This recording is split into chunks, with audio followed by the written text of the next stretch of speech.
പെണ്ണ് കാണുന്നില്ല. കല്യാണാലോചനയ്ക്കാണ് വന്നത്.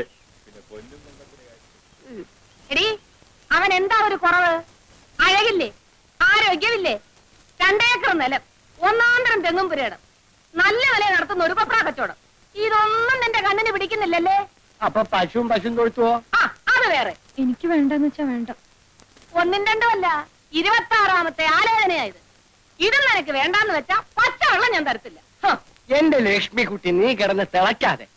8ഉം 8ഉം തിരിയാത്ത കൊച്ചിനോട് വർത്താനം പറയുന്ന രീതിയാണത്. എന്റെ മോളോട് ഞാൻ പറയാം. അച്ഛന്റെ മോളെ, മോള് ആ പയ്യനെ ശരിക്കും കണ്ടോ? നല്ല സിനിമാ നടനെ പോലെ ഇരിപ്പില്ലേ? ആരെ പോലെ ആയാലും എനിക്ക് വേണ്ട. എന്റെ മോളെ, നീ ഇങ്ങനെ വാശി പിടിച്ചാൽ അച്ഛൻ ചങ്ക് പൊട്ടി ചത്തുപോകും. നിനക്കിടയിലില്ലേ 3-4 കൊച്ചുങ്ങള്? നിങ്ങൾ ഇങ്ങനെ ഇരുന്ന് പുന്നാരം പറഞ്ഞിട്ട് അവള് തലയെ കയറുന്നത്. വല്ലവരുമായിട്ട് പ്രേമവും കുന്തോണ്ടെങ്കിൽ മനസ്സിലാക്കാം. വരുന്ന ഒരുത്തനെ അവൾക്ക് പിടിക്കൂല. എടി സത്യം പറ, നിന്റെ ഉള്ളിലിരിപ്പ് എന്താ? കല്യാണത്തക്കം പട്ടണത്തിൽ നിന്ന് വരണം.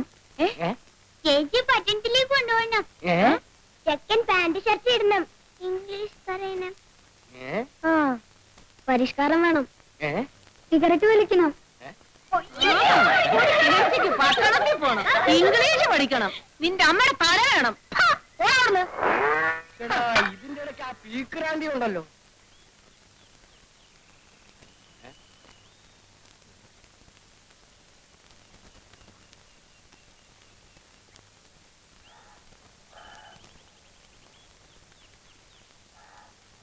ഈ ചെയ്യുന്നതൊക്കെ ന്യായമാണെന്ന് തോന്നുന്നുണ്ടോ? രാധയ്ക്ക് ഇതുവരെ 26 കല്യാണാലോചന വന്നിട്ടുണ്ട്. അപ്പോഴൊക്കെ നീ ചോദിച്ച അതേ ചോദ്യമല്ലേ ഇപ്പോഴും ചോദിക്കുന്നത്? ഞാൻ ആരാ? വാസുണ്ണി. അല്ല, അമ്മാവന്റെ ആരാ? അനന്തരവൻ ആണേ. ഞാനിവിടെ വരുമ്പോ എനിക്ക് വയസ്സ് എത്രയായിരുന്നു? 26 തവണ ഞാൻ പറഞ്ഞതല്ലേ 12. അന്ന് എന്റെ അമ്മ അമ്മാവന്റെ മുമ്പിൽ കിടന്ന് മരിക്കുമ്പോ അമ്മാവൻ കൊടുത്ത വാക്കെന്തുവാ? അന്ന് അത് അബദ്ധത്തിൽ പറഞ്ഞു പോയതല്ലേ എന്റെ വാസുണ്ണി. രാധയെ നിനക്ക് കല്യാണം കഴിച്ചു കൊടുക്കാമെന്ന് 12 വയസ്സ് മുതൽ നീ ഇതേ ശരണമെന്ന് പറഞ്ഞ് നടക്കുമെന്ന് ഞാൻ കരുതിയോ? മരിക്കാൻ നേരത്ത് ഒരാൾക്ക് കൊടുത്ത വാക്ക് പാലിക്കണ്ടേ അമ്മാവാ? എടാ വാസുണ്ണി, എന്റെ സഹോദരി, നിന്റെ അമ്മ മനസമാധാനത്തോടുകൂടി മരിച്ചോട്ടെ എന്ന് വിചാരിച്ച് ഞാൻ അന്ന് ഒരു ഭംഗി വാക്ക് പറഞ്ഞു. എന്നാൽ എന്റെ അമ്മയ്ക്ക് മനസമാധാനം കിട്ടിയിട്ടില്ല. അത് നിനക്ക് എങ്ങനെ അറിയാം? എന്റെ അമ്മയുടെ ആത്മാവ് കരഞ്ഞുകൊണ്ട് ഇവിടെ എല്ലാം ചുറ്റി കറങ്ങുന്നുണ്ട്. അവളെ കാണുമ്പോ ഞാൻ പറഞ്ഞോളാം, നീ സമാധാനമായിട്ടിരിക്കും. ഇന്നലെ രാത്രിയിലും സ്വപ്നത്തിൽ വന്ന് എന്റെ അമ്മ എന്നോട് ചോദിച്ചു, എന്താ മോനെ നിനക്കൊരു വിഷമം? എടാ, ഒരു ഉത്തരവാദിത്വം ഇല്ലാതെ പട്ടവും പറപ്പിച്ച് നടക്കുന്ന നിന്നെ വിശ്വസിച്ച് ഞാൻ എങ്ങനെയാണ് രാധയെ പറഞ്ഞേക്കുക? ഇപ്പൊ ഞാൻ അങ്ങനെ നടക്കുന്നത് ശരി തന്നെ. പക്ഷെ രാധയെ കെട്ടിയാൽ ആ സെക്കൻഡിൽ അമ്മാവനേക്ക് ഓഹരി തരണ്ടേ? എന്നിട്ട് അതിൽ കെങ്കേയമായി കൃഷി ഇറക്കി ഞാൻ അവളെ പൊന്നുപോലെ നോക്കുമാ. വാസുണ്ണി, നീ എന്നെ ഇങ്ങനെ ഞെക്കി പിരിയരുത്. ഓരോ കല്യാണക്കാര് വരുമ്പോഴും അപ്പ നീ എന്നെ വിളിക്കും. അത് കാണുമ്പോഴേ എന്റെ തല എങ്ങനെ കറങ്ങും. അവൾക്കാണെങ്കിൽ നിന്നെന്നല്ല, അന്വേഷിച്ചു വരുന്ന ഒരുത്തനെയും പിടിക്കൂല. പട്ടണത്തിൽ നിന്ന് വേണം പോലും, പട്ടണത്തിൽ നിന്ന്. എന്താണാവോ പട്ടണത്തിൽ ഇത്ര തുള്ളാൻ? അപ്പൊ എങ്ങനെയാ, ഇത് മതിയോ? കൊള്ളാം, പക്ഷെ ആ കൂടെ ഒന്ന് വൃത്തിയാക്കാനുണ്ട്. അതൊക്കെ നമുക്ക് നാളെ ശരിപ്പെടുത്താവുന്നേ ഉള്ളൂ. ഇതിനേക്കാൾ കൊള്ളാവുന്ന ഒരു സ്ഥലം ഈ പ്രദേശത്ത് കിട്ടാനില്ല. എന്നാ പിന്നെ ഞാൻ എത്രയും പെട്ടെന്ന് ഇങ്ങോട്ട് മാറുകയാണ്. എന്നാ വരൂ, നമുക്കിത് കിട്ടാനുള്ള വഴി നോക്കാം. ആഹാ, അപ്പൊ ശങ്കരൻ നായരുടെ അല്ലേ ഈ സ്ഥലം? ശങ്കരൻ നായരുടെ അല്ലേ എന്ന് ചോദിച്ചാൽ, ഇവിടെ വടക്ക് പുഴയ്ക്കക്കരെ താമസിക്കുന്ന പറഞ്ഞാൽ തിരിയാത്തൊരു കൃഷ്ണൻകുട്ടി നായരുണ്ട്. അയാളുടെ ഒരു ഉറ്റ സ്നേഹിതൻ ഒരു രാജിച്ചൻ നായർ. അയാൾ എന്റെ സ്നേഹിതനാണ്. അയാള് പറഞ്ഞാൽ ചിലപ്പോ കിട്ടിയേക്കും. അങ്ങോട്ടൊന്ന് എഴുന്നേറ്റ്.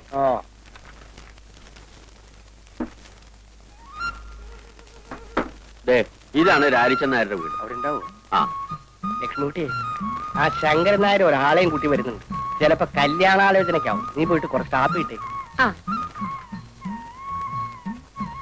വരൂ വരൂ. ഇതാണ് ഞാൻ പറഞ്ഞ രാജിച്ചൻ നായർ. നമസ്കാരം. ഇദ്ദേഹത്തിന് മനസ്സിലായോ രാജിച്ചൻ നായർക്ക്? മനസ്സിലാക്കാൻ എന്തിരിക്കുന്നു?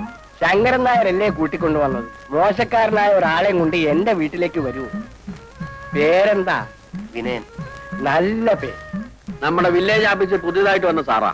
ഓഹോ. സാറിന് താമസിക്കാൻ സൗകര്യമുള്ളൊരു വീട് വേണം. അപ്പോ ഞാൻ ആ അമ്പലപ്പറമ്പിന്റെ പിന്നിൽ ഒഴിഞ്ഞു കിടക്കുന്ന നമ്മുടെ കൃഷ്ണൻകുട്ടി നായരുടെ വീട് അത് കാണിച്ചു കൊടുത്തു. പിടിച്ചോ? ആ, പിടിച്ചു. ഒന്നിങ്ങി വന്നേ. കാപ്പിയുടെ കൂടെ പലഹാരം വല്ലതും കൊടുക്കണോ? എന്റെ ലക്ഷ്മിക്കുട്ടി, കാപ്പിയും വേണ്ട പലഹാരവും വേണ്ട.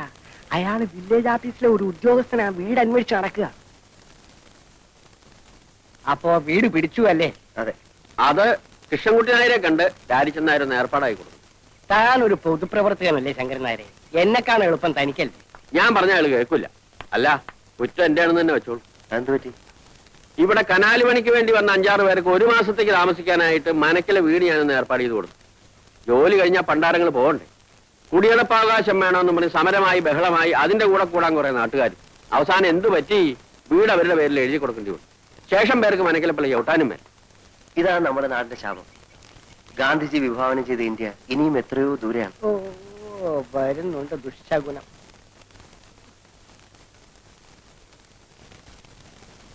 ഇതല്ല, വില്ലേജ് ഓഫീസറാ എന്നെ കാണാൻ വന്നതാ. ആഹാ, എവിടെയാ നാട്? എറണാകുളം. എറണാകുളത്ത് എന്ന് വെച്ചാൽ ടൗണിൽ തന്നെ. വലിയൊരു കുടുംബത്തിൽ പറഞ്ഞ പയ്യനാ. ഈ നാട്ടിൻ പ്രദേശത്ത് ഇങ്ങനെ ജോലിക്ക് വരേണ്ട ഒരാവശ്യമില്ല. പിന്നെ ഒരു തമാശയായിട്ട് ഇങ്ങനെ വന്നേ ഉള്ളൂ. അങ്ങനല്ല, ജീവിതത്തിൽ കുറച്ച് പ്രിൻസിപ്പിൾസ്, കുറച്ച് ആദർശങ്ങളൊക്കെ ഉള്ള ആളാ ഞാൻ. എനിക്ക് എന്റേതായിട്ടുള്ള ചില ഇഷ്ടങ്ങളുണ്ട്. ഏതായാലും വീട് ഇഷ്ടമായല്ലോ. കൃഷ്ണൻകുട്ടി ആരെ കണ്ട് ഞാൻ ഏർപ്പാടാക്കി തരാം. പക്ഷെ സ്ഥലമൊക്കെ ഒന്ന് വൃത്തിയാക്കണം. എങ്ങനെയാവോ വേണ്ടത്? മുറ്റത്തെ പുല്ലൊക്കെ ചെത്തിക്കളഞ്ഞ്, ചുവരൊക്കെ വെള്ളയടിച്ച്, 4 ചുറ്റും ചെടിച്ചട്ടികളൊക്കെ വെച്ച് ഭംഗിയുള്ള ഒരു കൊച്ചു വീടാക്കണം.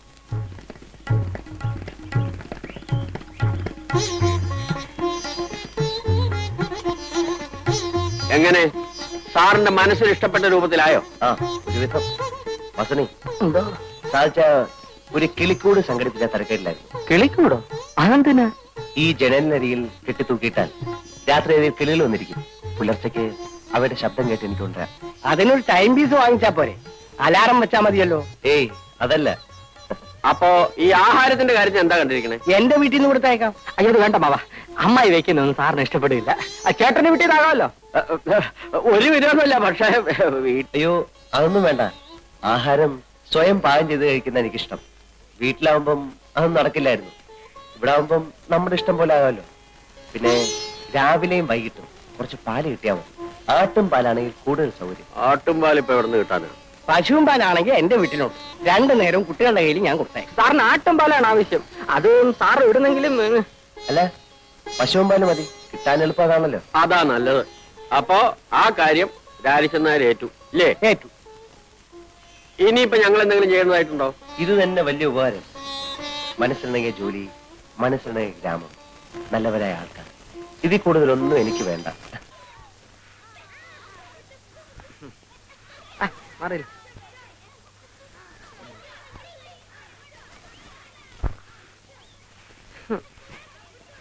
അമ്മായി, ഈ അമ്മാവനെന്താ ഇങ്ങനെ ആയിപ്പോയെ? എന്റെ കുഞ്ഞെ ഒന്നും കഴിക്കത്തില്ല. ഉച്ചയ്ക്കും രാത്രിയും ദേ ഇത്രച്ചൻ ചോറാ ഉണ്ണുന്നത്. പിന്നെ എങ്ങനെ മെലിയാതിരിക്കും? മെലിഞ്ഞ കാര്യമല്ല ചോദിച്ചത്. അമ്മാവന്റെ ബുദ്ധിക്ക് എന്ത് പറ്റി? വയസ്സായി തുടങ്ങിയില്ലേ? ഇനി ബുദ്ധിക്ക് എന്തായാലും എന്താ? അല്ലമ്മായി, കല്യാണം കഴിയാത്ത ഒരു ചെറുപ്പക്കാരന്റെ വീട്ടിലേക്ക് 2 നേരം പാൽ കൊടുത്ത് അയക്കുന്നത് ശരിയാണോ? അതുകൊണ്ട് എന്താടാ തെറ്റ്? നീ ഒരു ചെറുപ്പക്കാരനല്ലേ? നീ പാല് കുടിക്കാറില്ലേ? ഈ അമ്മായിക്ക് എന്ത് പറഞ്ഞാലും മനസ്സിലാകത്തില്ല. ആ വില്ലേജ് ഓഫീസറുടെ വീട്ടിലേക്ക് 2 നേരം പാൽ കൊടുത്ത് അയക്കാമെന്ന് അമ്മാവൻ ഏറ്റിരിക്കുന്നു. നന്നായി. പിണ്ണാക്ക് മേടിക്കാനുള്ള കാശ് എന്റെ കിട്ടുമല്ലോ. ദൈവമേ. ഏ? അല്ല, വല്ലവരുടെ വീട്ടിലും പാൽ കൊടുത്തിട്ടുണ്ടോ നമ്മുടെ കുടുംബം കഴിയാൻ? എന്നാൽ അയാളോട് ഇങ്ങോട്ട് വന്ന് വാങ്ങിക്കാൻ പറയാം. ഇങ്ങോട്ടോ? അതേതായാലും വേണ്ട. അമ്മായിക്ക് അത്ര നിർബന്ധമാണെങ്കിൽ പിള്ളേരെ കൂടെ തയ്ച്ചാൽ മതി. ശരി. അതുമല്ലെങ്കിൽ അമ്മാവിന്റെ കൂടെ തയ്ച്ചാലും മതി. ഓ, എന്നാലും രാധ അങ്ങോട്ട് അയക്കരുത്. ഇല്ല. വാസുനേട്ടൻ ഇവിടെ ഈ നേരത്ത് വരുമെന്ന് വിചാരിച്ചില്ലല്ലേ? ഇല്ല. ഇന്നലെ ഇവിടെ വരാൻ പറ്റില്ല. സാരല്ല. രാധേ, എന്തിനാ? ഞാൻ നിനക്ക് അലുവ വാങ്ങിച്ചു വെച്ചിട്ടുണ്ട്. എവിടെ? വാ. ആരും കാണണ്ട.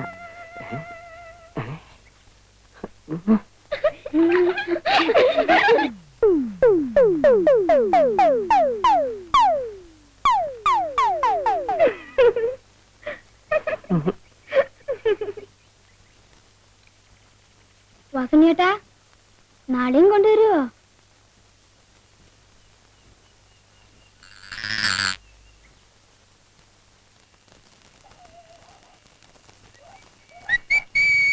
ആരാണ്? പട്ടി. അല്ല, ചേട്ടൻ എന്താ കസേര പിടിച്ചിട്ട് വഴി മുടക്കിയിരിക്കുന്നേ? പട്ടിയും പൂച്ച നാട്ടിക്ക് കയറാതിരിക്കാനാ.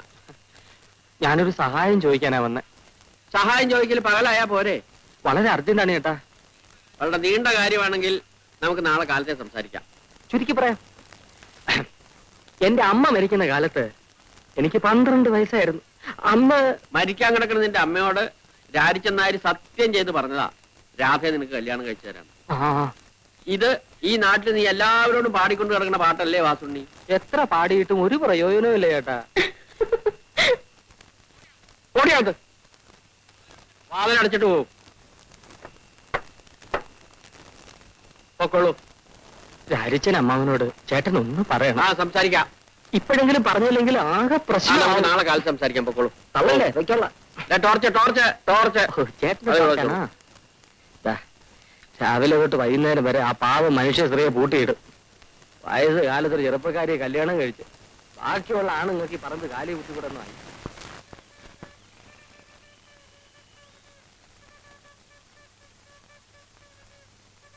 പാല്. നിങ്ങൾ തനിച്ചുള്ള അതെ, ചേച്ചി എന്തി? ചേച്ചി വീട്ടിലുണ്ട്. എന്താ വരാത്ത? ചേച്ചിക്ക് നാണം. നാണോ? എന്തിനാ? എന്തിനാന്ന് ഞങ്ങൾക്ക് അറിയില്ല. എന്നാലേ ചേച്ചിയോട് ഒന്ന് ഇങ്ങോട്ട് വരാൻ പറയോ? പറഞ്ഞാലും ചേച്ചി വരില്ല. അതെന്താ? നാണം. ഞാനേ ഒരു എഴുത്തെഴുതി തന്നാലേ അത് ചേച്ചിക്ക് കൊടുക്കും. കൊടുക്കാം. പോരാ. ഇയാൾക്ക് ചേച്ചിയെ കാണണമെങ്കിൽ വീട്ടിൽ വന്ന് കണ്ടൂടെ? ചെലപ്പോ ഇയാൾക്ക് ഞാനാവും. അത് ശരിയാ. ചേച്ചിയുടെ കയ്യിൽ തന്നെ കൊടുക്കണം. ആ, പൊക്കോ.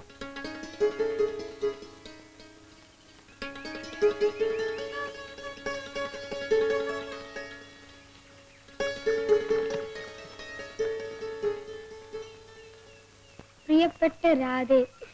പ്രിയപ്പെട്ട രാധേന്ന്. വളരെ അത്യാവശ്യമായി ഒന്ന് കാണണം. വരുമോ എന്ന് വീഞ്ഞാൽ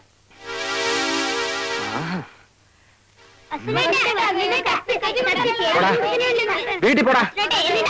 നിന്നെ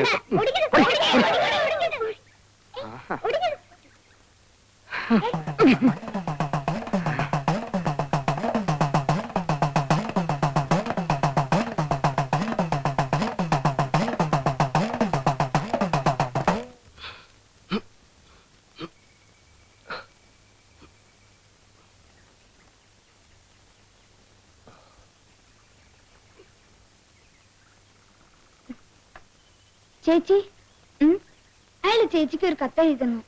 എന്നിട്ട് എവിടെ? വഴിക്ക് വെച്ച് വാസുണ്ണീട്ടും വാങ്ങിച്ചു. നിങ്ങൾ എന്തിനാ കൊടുത്തത്? കൊടുത്തതല്ല, എന്റെ തട്ടിപ്പറിച്ചതാ. തട്ടിപ്പറിക്കാൻ എന്തിനാ സമ്മതിച്ചു? പോയി വാങ്ങിട്ട് വാ. ഇല്ല, പോടാ.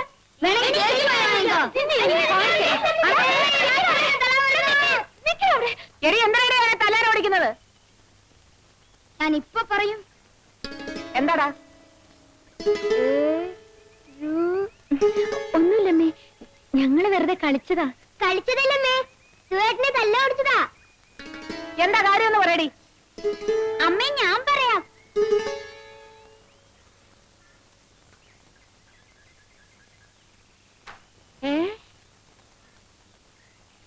ഇവിടെ വാടി.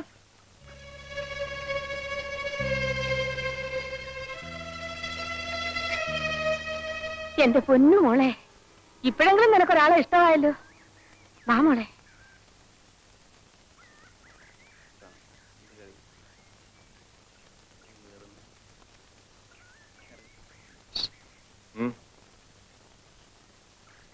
ഐഡി ഞാൻ പോരാ.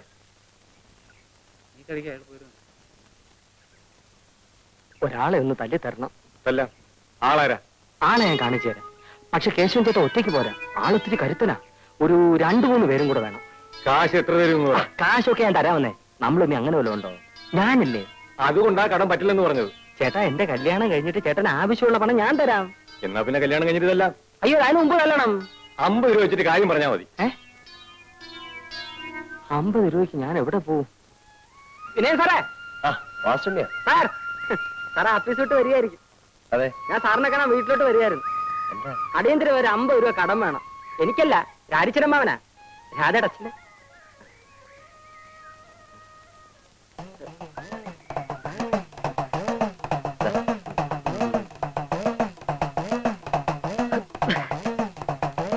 ഈ വിവരം ഞാൻ ഒരിക്കലും മറക്കില്ല സാർ. സാറിന് 8-8 മണി വീട്ടിൽ ഉണ്ടാവോ? തരാനാ.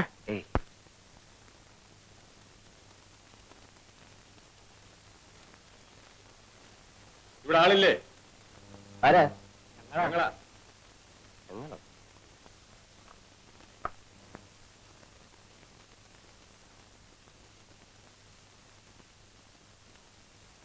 എന്താ? കൂലിക്ക് തല്ലാൻ വന്നതാ. കൂലിക്ക് തല്ലാണ്? ആരെ? നിങ്ങളെ. ഞാൻ ആരോടും തല്ലിനും വഴക്കിനും പോകാറില്ല. നിങ്ങൾ തല്ലണ്ട, ഞങ്ങൾ വലിക്കോളാം. എന്നെ അടിക്കരുത്. ഞാൻ ഒരു സമാധാനപ്രേമിയാ. ഒരു കവലിൽ അടിച്ചാൽ മറു കവലും കാണിക്കുക, അതാ എന്റെ ആദർശം. ഇതാ.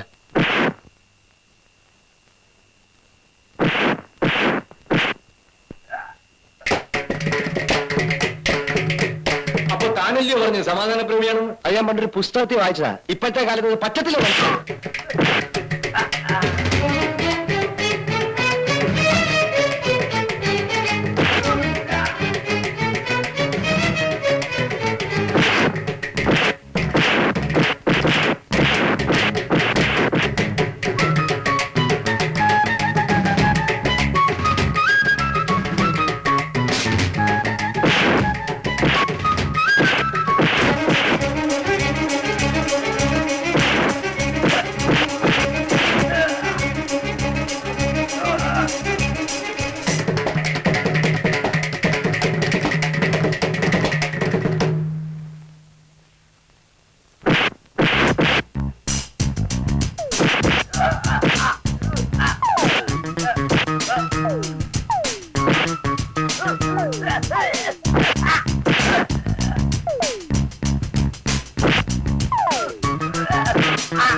ചോമയുണ്ടെ ഒറ്റ കെട്ടിക്ക് വാടാ.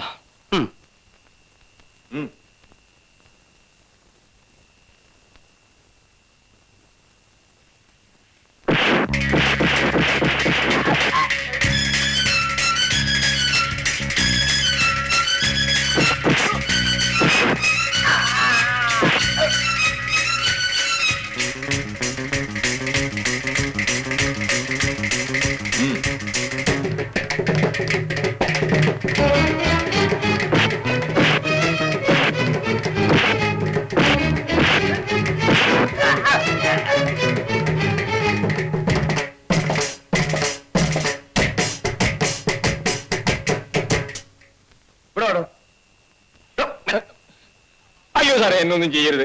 ആ വാസന് പറഞ്ഞയച്ചു വന്നതാ. അവന്റെ പെണ്ണിന് സാറ് നോക്കാതിരിക്കാൻ. അയ്യോ,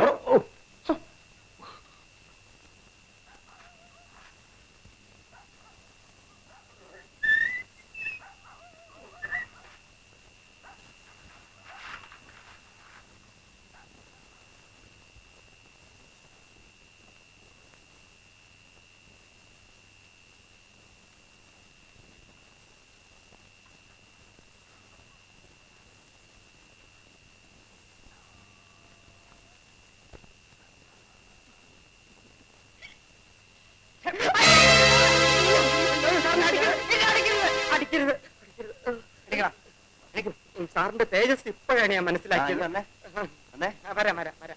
എന്റെ കയ്യിൽ നിന്ന് കാശും വായിച്ചേ. എന്നെ കിണറ്റിലിടരുത്, എന്നെ കിണറ്റിലിടരുത്. കിണറ് കിണറ്. അതെ, ഈ അടിപിടി എനിക്ക് വലിയ പരിചയമില്ലാത്ത. അപ്പൊ നീ അതെന്നെ കൊണ്ട് ചെയ്യിച്ചത്. അതുകൊണ്ട് ഈ ഷർട്ടൊക്കെ കഴുകി ഒരു 50 തൊട്ടി വെള്ളം കോരി ചൂടാക്കി എന്നെ കുളിപ്പിച്ചിട്ട് പോയാൽ മതി. എന്തോ ഒരിക്കൽ തൊട്ടി തൊട്ടിയോടെ തൊട്ടി എത്ര തൊട്ടി? 50 തൊട്ടി.